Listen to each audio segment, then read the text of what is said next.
नमस्कार मित्रों, मैं हूं गणपत सेजू और आप सभी का स्वागत करता हूं आप ही के अपने channel GK with GS sir के अंदर। आज का जो वीडियो रहने वाला है कक्षा 8 के लिए प्रारंभिक शिक्षा पूर्णता प्रमाण पत्र परीक्षा 2023 मतलब आपके जो बोर्ड एग्जाम होने वाला है उसका पेपर में लेके आया हूं। और आज का जो सब्जेक्ट आपके लिए रहने वाला है वो है विज्ञान। ठीक है, समय आपके 3 घंटे 15 मिनट का है और पूर्णांक आपके 80 अंक है। ठीक है, अब देखो क्वेश्चन है, मैं टोटल है आपके साथ में एक्सप्लेन करूंगा और कंप्लीट वीडियो देखना ताकि आपके जो मार्क्स है वो सबसे ज़्यादा आ सके। क्या है, थर्मोसेटिंग प्लास्टिक का उदाहरण है। यहाँ पर आपके देखो 7 क्वेश्चन है वो आपके ऑब्जेक्टिव वाले हैं। थर्मोसेटिंग प्लास्टिक का उदाहरण क्या है? पीवीसी, पॉलीथीन, मेलामाइन या सभी। तो यहाँ पर राइट आंसर जो रहने वाला है आपका वो है मेलामाइन, जो कि आपको क्या करना है उसमें सी करना है। पीसीआरए का संबंध है, पीसीआरए का संबंध किनसे है ये आपको बताना है। तो पीसीआरए का संबंध है पेट्रोल डीजल बचाने हेतु, है ना। पीसीआरए का संबंध किनसे है? पेट्रोल डीजल बचाने हेतु। आग को नियंत्रित करने वाली गैस है, आग को कौन सी गैस है वो नियंत्रित करती है ये आपको बताना है। तो आग को नियंत्रित करने वाली गैस जो है वो है आप कार्बन डाइऑक्साइड। ठीक है, कौन सी गैस है? Carbon dioxide. मतलब इसकी जगह आपकी यदि CO2 आ जाता है तो भी आपकी करेक्ट आंसर होगा।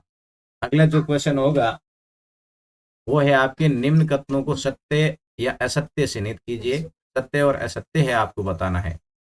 ठीक है, तो पहला जो क्वेश्चन है कि एस्ट्रोजन पुरुष हार्मोन है। तो एस्ट्रोजन पुरुष हार्मोन नहीं होता है। एस्ट्रोजन जो है वो महिला हार्मोन होता है, स्त्री हार्मोन होता है। तो ये असत्य कथन है। सजातीय आवेश एक दूसरे को आकर्षित करते हैं।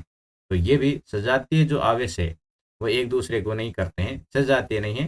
विषम जातीय जो आवेश है वो एक दूसरे को आकर्षित करते हैं। तो ये भी आपका असत्य है। और मेथेन एक पौधा घर गैस है ना। मेथेन क्या है? आपकी पौधा घर गैस है। तो ये एक सत्य है। ठीक है, तो देखो आपके ऑप्शन वाले हैं। ऑब्जेक्टिव है, ऑब्जेक्टिव के बाद में सत्य सत्य के कथन है। फिर देखो लघुतरात्मक प्रश्न है आपके कि कोई व्यक्ति आग को झुलस रहा है, आग से झुलस रहा है, तो आप उस आग को कैसे नियंत्रित करोगे, है ना। कोई भी व्यक्ति है आग से झुलस रहा है तो आप आग को कैसे नियंत्रित करोगे, ये आपके पार्ट में से है। तो इसका उत्तर क्या है कि तुरंत आग बुझाने के लिए हम किसी कपड़े या कंबल का प्रयोग करके उस व्यक्ति को ढक लेंगे। सबसे पहले क्या करोगे? कंबल या कपड़ा जो भी है उस व्यक्ति को ढक लेंगे, जिससे आग और वायु के बीच का संपर्क क्या हो जाएगा? टूट जाएगा और आग क्या है? बुझ जाएगी।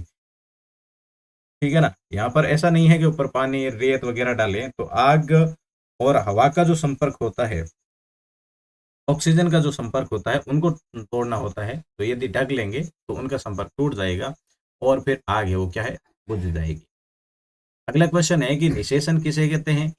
ये कितने प्रकार का होता है? तो निषेचन किसे कहते हैं? शुक्राणु व अंडाणु का संलयन जो है वो निषेचन कहलाता है। शुक्राणु व अंडाणु का संलयन क्या कहलाता है?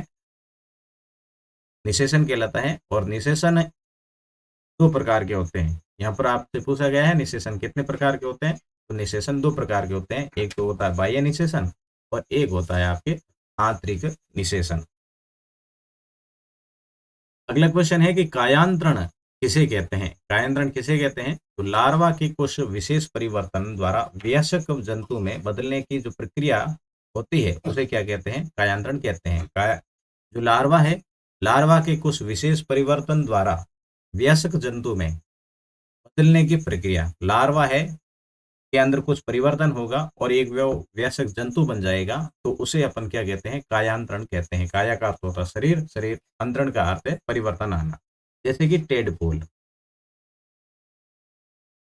फिर है भूकंप आने के 2 कारण क्या है? तो आपको भूकंप आने के 2 कारण बताने हैं। एक तो है ज्वालामुखी के फटने से भूकंप आ सकता है और दूसरा है भूपर्पटी की भीतर गहराई में विक्षोभ के कारण भूकंप आ सकता है। देखो ज्वालामुखी फटेगी, भूकंप का अर्थ है जमीन के अंदर क्या आएगी? कंपन आएगी।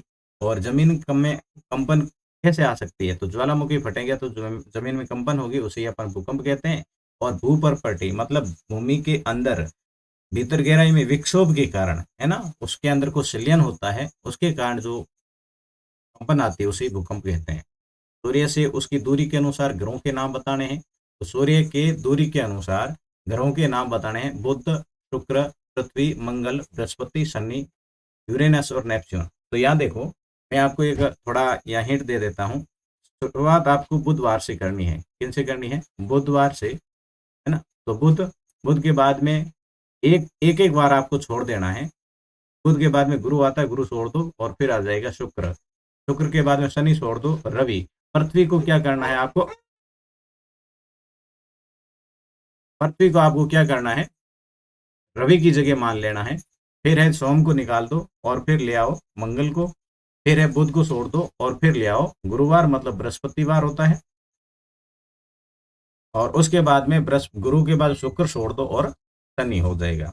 उसके बाद में अरुण और वरुण होता है। कौन सा होगा? अरुण और वरुण।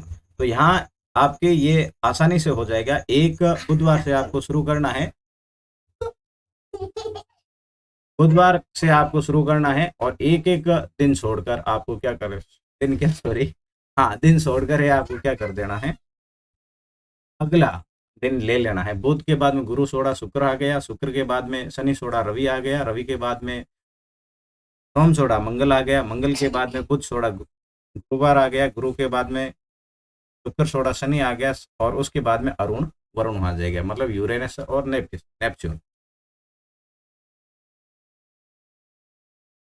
सूक्ष्म जीव किसे कहते हैं? इनको कितने वर्गों में बांटा गया है? सूक्ष्म जीव किसे कहते हैं, कितने वर्गों में बांटा है? तो ये जीव अत्यंत छोटे होते हैं। सूक्ष्म जीव क्या है?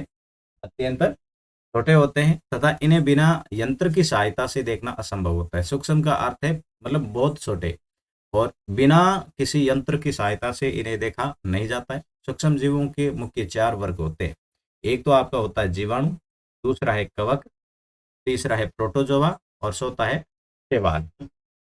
कौन से 4 प्रकार आपको बताने हैं कि सूक्ष्म जीव किसे कहते हैं? तो वो जीव जो अत्यंत छोटे होते हैं और बिना किसी यंत्र की सहायता से देखना असंभव होता है।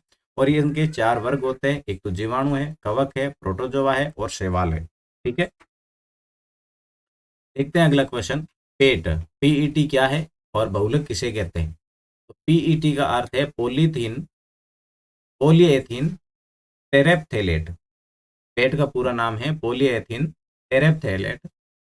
और पेट एक बहुत सुपरिचित प्रकार का पॉलिएस्टर है। तो आपको यदि सीधा सीधा कहे तो पेट क्या है? तो पेट एक पॉलिएस्टर है। ठीक है, और इसका उपयोग बोतलें, बर्तन, फिल्म, तार आदि में उपयोग किया होता है। बहुलक, अब एक तो थे आपके पेट है, दूसरा आपको बताना है बहुलक, है ना, दोनों ही है, बहुलक और पेट। तो यहाँ पहले तो अपन ने क्या बता दिया है? पेट के बारे में बता दिया है, और दूसरी बार आपने क्या बता दिया है?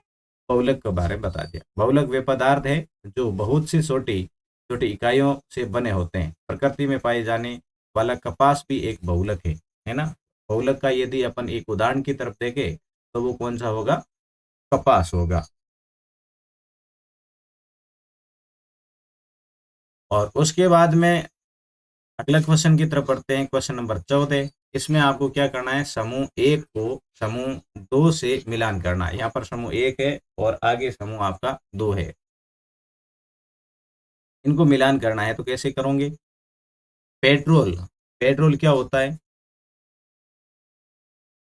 और बिटुमिन क्या है ना। कोल तार क्या है और पेट्रोलियम क्या है? तो पेट्रोल एक, कोल तार तो जो है ना सड़क निर्माण के लिए काम आता है। ठीक है, ये अपन देखेंगे, सड़क निर्माण के लिए काम आएगा। बिटुमिन जो है वो क्या है?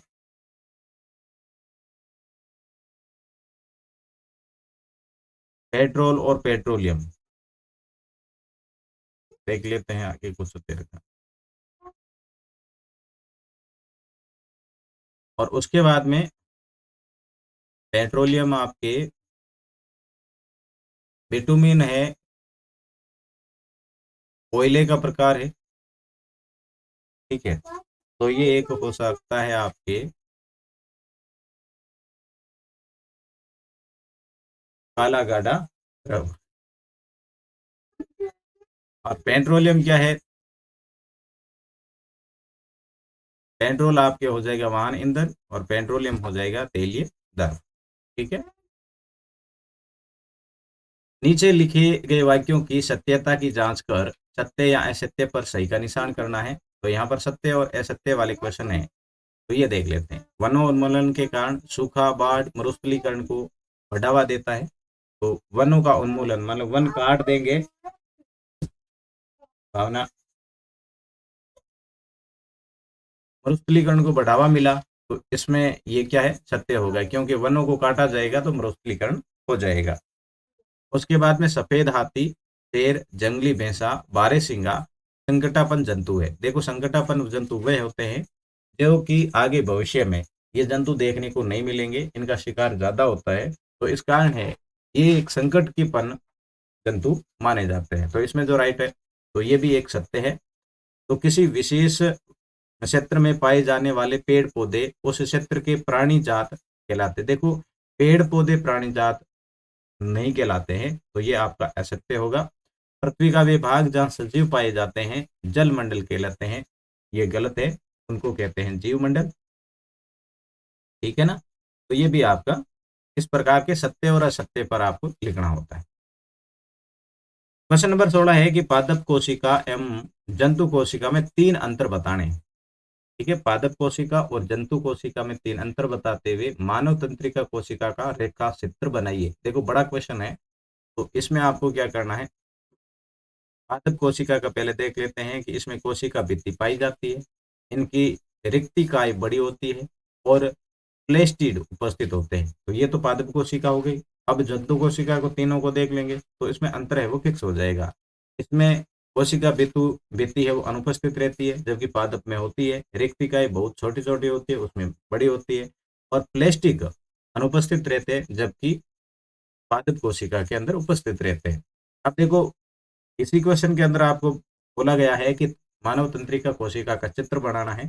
तो मानव तंत्रिका कोशिका का चित्र है इस प्रकार से आप बना सकते हैं। देखो, मैं यहाँ पर, ये तो आपके एक पिक्चर है, जबकि ये मैं बनानी चाहूँ इस प्रकार से आप बना सकते हैं। ठीक है, 1 मिनट पेन चेंज कर लेता हूँ। और उसके बाद में आपको इस प्रकार से कुछ बना लेना है। ठीक है ना।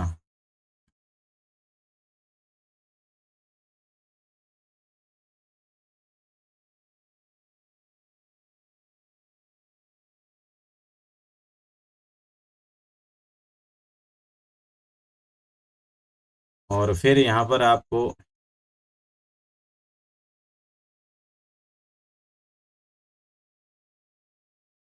और ये डाल देना है आप।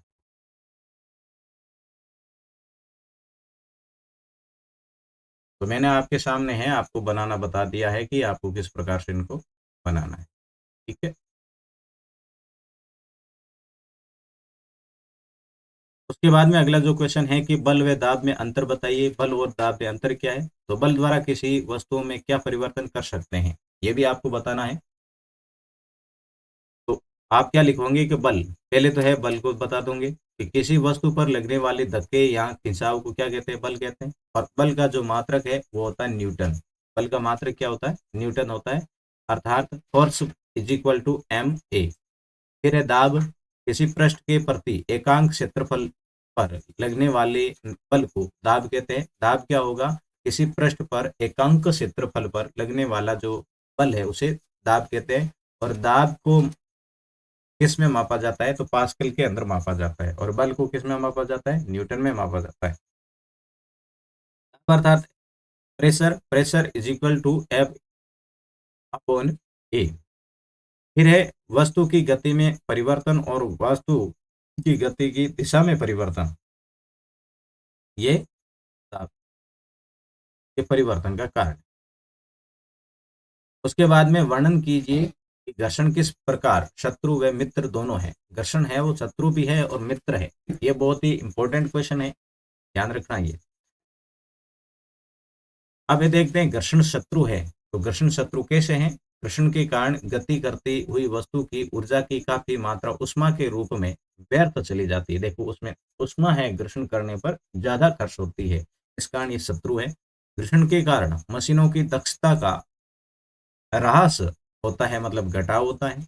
कभी कभी ज्यादा घर्षण के कारण मशीनें जल जाती हैं, है ना, घर्षण का अर्थ है कि उसके कारण है मशीनें जल जाती है। अब देखें घर्षण मित्र भी है, मतलब लाभदायक है कैसे? तो घर्षण बल में पृथ्वी की सतह पर चलने में सहायता करता है।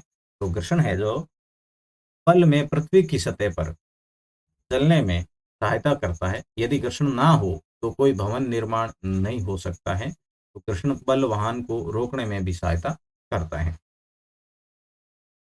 पढ़ते हैं अगला क्वेश्चन 19 नंबर। एक दोलक 10 सेकंड में 90 बार दोलन करता है, इसका आवर्तन काल तथा आवर्ती ज्ञात कीजिए। तो 10 सेकंड में 90 बार दोलन करेगा एक दोलक, तो इसका आवर्तन, आवर्तकाल और आवर्ती, ये दोनों ज्ञात करने अपने को। तो पहले हैं, आप देख लेंगे 90 upon 10 is equal to 9 hertz, और आवर्त काल आपका रह जाएगा एक आवर्ती बराबर 1/9, और आवर्त काल कितना हो जाएगा 0.11। ठीक है। विद्युत लेपन दर्शाता हुआ सरल परिपथ का रेखा चित्र बनाइए। तो यहाँ आपको क्या करना है, एक रेखा चित्र बनाना है, इसका विद्युत लेपन को दर्शाते हुए, है ना, विद्युत का लेपन कैसे होता है वो आपको बताना है। तो देखो क्या है इसमें।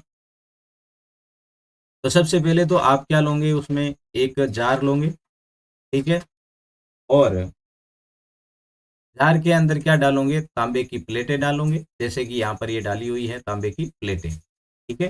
तो ये आपको नाम भी लिखना जरूरी है, नाम नहीं लिखोगे तो आधा नंबर मिलेगा, ध्यान रखना। और नाम लिख दिया और चित्र भी बना दिया तब आपको पूरे मिलेंगे। तांबे की प्लेट, फिर एक कॉपर सल्फेट का विलयन इसके अंदर भरोगे आप, ये द्रव्य भरोगे, और इनसे क्या है ऊर्जा होगी। एक है आप तार इधर लेके जाओगे यहाँ तक, और एक तार है इधर से ले आओगे। ठीक है। तो इनसे है विद्युत लेपन हो जाएगा। तारे वे ग्रह में अंतर बताना है। तारे क्या है और ग्रह क्या है, इसमें अंतर बताना है। पहले अपन तारे के बारे में पढ़ लेते हैं कि तारों का अपना प्रकाश होता है। ठीक है ना। तारे जो है वो खुद के प्रकाश से चमकते हैं। तारों का आकार बहुत छोटा होता है, ये असंख्य होते हैं, और तारे रात के समय टिमटिमाते हैं। ओके। फिर है ग्रह। तो आपको इसी प्रकार बताने तारे और ग्रह, ऐसे पूछ ले तो पहले तारे का बता दें, फिर है आप ग्रह के बारे में बताते हैं। ग्रहों का अपना प्रकाश नहीं होता है। तारों की तुलना में ग्रह छोटे होते हैं। ग्रह केवल 8 हैं, और ग्रह कभी नहीं टिमटिमाते हैं। ठीक है, ये अंतर हो गया। खाद व उर्वरक में अंतर बताइए। खाद और उर्वरक में अंतर क्या है तथा खाद के क्या लाभ है, लिखिए। ठीक है ना। पहले तो खाद और उर्वरक में आपको अंतर बताना है, और उसके बाद में खाद के लाभ लिखने। तो देख लेते हैं खाद। खाद एक कार्बनिक पदार्थ है। खाद खेतों में बनाई जाती है, और खाद से मिट्टी को प्रचुर मात्रा में क्या मिलते हैं, ह्यूमस मिलते हैं। ठीक है ना, प्राप्त होते हैं। फिर देखते हैं उर्वरक। तो उर्वरक रासायनिक पदार्थ होते हैं, और उर्वरक का उत्पादन फैक्ट्रियों में होता है। अब देखो खाद है वो खेतों में बनती है, जबकि उर्वरक है किसमें बनता है, फैक्ट्रियों में बनता है। उर्वरक से मिट्टी को ह्यूमस प्राप्त नहीं होता है। ठीक है, सीधी फसल के लिए काम करते हैं, मिट्टी उनसे उपजाऊ नहीं होती है। अब आपसे पूछा गया है कि खाद के लाभ भी लिख रहे हैं। तो खाद के लाभ क्या है, इससे मिट्टी की जल धारण क्षमता जो है वो बढ़ती है। ये मिट्टी के गठन को सुधारने में सहायक होते हैं, मतलब मिट्टी खुद को उपजाऊ बनाते हैं। इससे मित्र जीवाणु की संख्या में वृद्धि होती है, जो कि मिट्टी को उपजाऊ बनाते हैं, और इससे मिट्टी भुरभुरी और सरंध्र हो जाती है, जिससे कि जल ग्रहण क्षमता बढ़ जाती है। अब ये अथवा वाले थे, तो पहला अपने क्वेश्चन है वो कर लिया है। यदि दूसरा करना चाहिए आप कि नहीं हमें तो दूसरा करना है, तो सिंचाई किसे कहते हैं, सिंचाई की पारंपरिक व आधुनिक विधियों के बारे में लिखिए। ठीक है, ये आपको पसंद है तो फिर आप लिख देना। क्वेश्चन नंबर 23, धातु और अधातु के प्रमुख उपयोग लिखिए। धातु, धातु है कि धातुओं का उपयोग मशीनों, मोटर गाड़ियों, वायुयान, रेलगाड़ियां आदि के निर्माण में होता है। और धातु का उपयोग उपग्रह निर्माण में किया जाता है। औद्योगिक सामान, खाना बनाने के पात्रों का निर्माण भी धातुओं से किया जाता है। फिर देखते हैं अधातु। हम श्वसन के लिए जो प्राण वायु लेते हैं उसका निर्माण ऑक्सीजन से होता है, जो अधातु है ना। अधातु क्या है? ये धातु कौन सी होगी? जो मेटल है वो धातु होगी। और अधातु क्या होगी? जैसे प्राण वायु है, हवा जो है ना वो कोई धातु नहीं है, और इसका निर्माण ऑक्सीजन से होता है, जो अधातु है। उर्वरक के निर्माण में अधातुओं के उपयोग जल शुद्धिकरण में किया जाता है। ठीक है, ये अथवा वाले थे धातु अधातु के उपयोग। यहाँ फिर आपको क्या करना है, तन्यता व आघात वर्धनीयता में अंतर बताना है, और धातु अधातु में कोई चार अंतर बताना है। फिर देखो ये बहुत ही इंपॉर्टेंट क्वेश्चन है और हर बार है ये क्वेश्चन पूछा जाता है।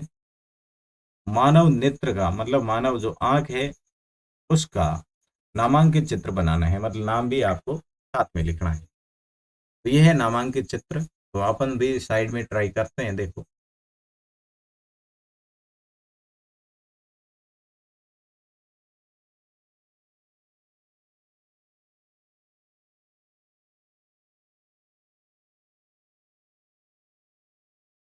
ठीक है, इसको दो तीन बार यहाँ से ले लेना है, या फिर अपन लेंस बढ़ा लेते हैं।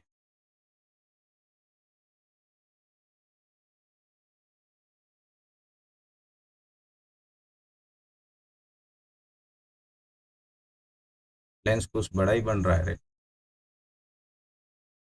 ये इस प्रकार से आपको बना लेना है। डिजिटल पेन है और इनसे सही बनेगा भी नहीं। ठीक है, तो इस प्रकार से आपको बना लेना है। और फिर है आपको यहाँ देखो पक्षाभ पेशी, यहाँ पर क्या है, ये पक्षाभ पेशी है। परितारिका, यहाँ पर जो ये पार्ट जो है ये परितारिका के नाम से जाना जाता है। ये जो बड़े वाला पार्ट है ये लेंस के नाम से जाना जाता है। फिर ये देखो ये साइड का जो है, ये ध्यान रखना मानव नेत्र है, आंतरिक बाहर की तरफ से नहीं है। तो ये आपका कॉर्निया है। और इधर का जो ये पार्ट है ये क्या है, रेटिना है। प्रकाशिक तंत्रिका ये वाली है। तो ये मानव नेत्र का नामांकित चित्र है जो कि आप कंप्लीट याद रखोगे। सड़क सुरक्षा के कोई चार प्रमुख चित्र बनाकर उनके अर्थ लिखने हैं। तो यहाँ पर चार देखो, ये है यू टर्न। जैसे भी यूं कहीं भी लिखा हुआ है तो वो होता है यू टर्न। ओवरटेक निषेध, मतलब ये रोड सीधी जा रही है, ठीक है, आपको ऐसे बढ़ाना है और फिर आप ऐसे लिखोगे तो ओवरटेक निषेध होगा। यहाँ पर देखो जहाँ कहीं ऐसा लिखा होता है और फिर है उसके ऊपर यूं क्रॉस किया जाता है, तो इसका अर्थ है कि यहाँ पर आपको प्रवेश नहीं करना है। जैसे रोड पर जेब्रा क्रॉस होता है तो जेब्रा क्रॉस का अर्थ होता है पैदल पार पथ, मतलब यहाँ से है पैदल चलने के लिए, लोगों के लिए होता है। तो ये आपके चार थे, बाकी भी है, आप बाकी भी याद कर लेना।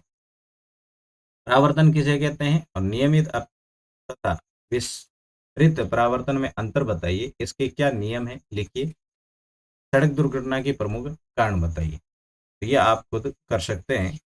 और आज का जो लास्ट क्वेश्चन है आपके पेपर का वो है कि पौधाघर प्रभाव किसे कहते हैं। पौधाघर प्रभाव किसे कहते हैं? वायुमंडल में कार्बन डाइऑक्साइड की मात्रा कैसे बढ़ती है? वायुमंडल में कार्बन डाइऑक्साइड है मतलब CO2 की जो मात्रा है वो बढ़ कैसे जाती है, ये आपको बताना है। तो देख लेते हैं पौधाघर प्रभाव होता है क्या। पहले तो देखें कि वायुमंडल में उपस्थित carbon dioxide, methane, nitrous oxide, chlorofluorocarbon व गैसीय जल है, ऐसी गैसें हैं जो सूर्य से आने वाली अवरक्त विकिरणों को अवशोषित कर वायुमंडल को गर्म कर देते हैं, और इस प्रभाव को पौधाघर प्रभाव या ग्रीन हाउस प्रभाव कहा जाता है। अब होता क्या है, सूर्य की तरफ से पृथ्वी पर कई प्रकार की किरणें आती है, मतलब गैसें आती है, और वो जो किरणें हैं, वो जो गैसें हैं, वो मतलब पृथ्वी पर एक पार्थिव परत है, उसकी वजह से वो वापस नहीं जाती, अंदर तो प्रवेश कर लेती है परंतु इसको वापस है वो नहीं जाने दिया जाता है। इनसे पृथ्वी क्या है, गर्म हो जाती है। क्या हो जाती है? गर्म हो जाती है। मतलब कार्बन डाइऑक्साइड की मात्रा का बढ़ना ये भी ग्रीन हाउस का मेन प्रभाव मतलब कारण है। तो यहाँ पर यही कहा गया है, मतलब आने वाली किरणें यहीं रुक जाती है, जिनसे पृथ्वी है वो गर्म हो जाती है और फिर वापस किरणें नहीं जा पाती है। इस कारण है पौधागृह प्रभाव होता है। वायुमंडल में कार्बन डाइऑक्साइड की मात्रा बढ़ने के अनेक कारण हैं, मतलब कार्बन डाइऑक्साइड क्यों बढ़ रही है, इसके अनेक कारण हैं। जैसे औद्योगिकरण, मतलब बहुत बड़े बड़े उद्योग कल कारखाने लग रहे हैं, वाहनों से निकला हुआ धुआं आदि से कार्बन डाइऑक्साइड वातावरण में निरंतर फैलती जा रही है। दूसरी ओर वन क्षेत्र कट रहा है, मतलब वनों की कटाई हो रही है, जैसे कार्बन डाइऑक्साइड की खपत करने वाले वृक्षों की संख्या भी घट रही है। स्वच्छता के लिए विद्यार्थी के रूप में आप क्या प्रयास करेंगे? अच्छा, ये एक इसी का दूसरा पार्ट है। तो हम अपने आसपास के लोगों को प्रेरित करेंगे और रसोई के खाद्य अपशिष्ट को सीधे गाय, भैंस या दूसरे जानवरों को खाने वाले पात्र में डाल देंगे।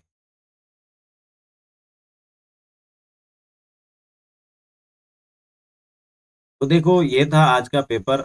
आपको कैसा लगा मुझे कमेंट करके ज़रूर बताना, और बाकी वाले पेपर भी आपके लिए तैयार हो रहे हैं। जल्दी ही आप तक वो पहुँचा दिए जाएँगे। तो इस वीडियो को सबके साथ में शेयर ज़रूर करना। चैनल पर पहली बार विज़िट कर रहे हैं, तो सब्सक्राइब ज़रूर कर लेना। मिलूँगा अगले वीडियो में, तब तक के लिए जय हिंद, वंदे मातरम।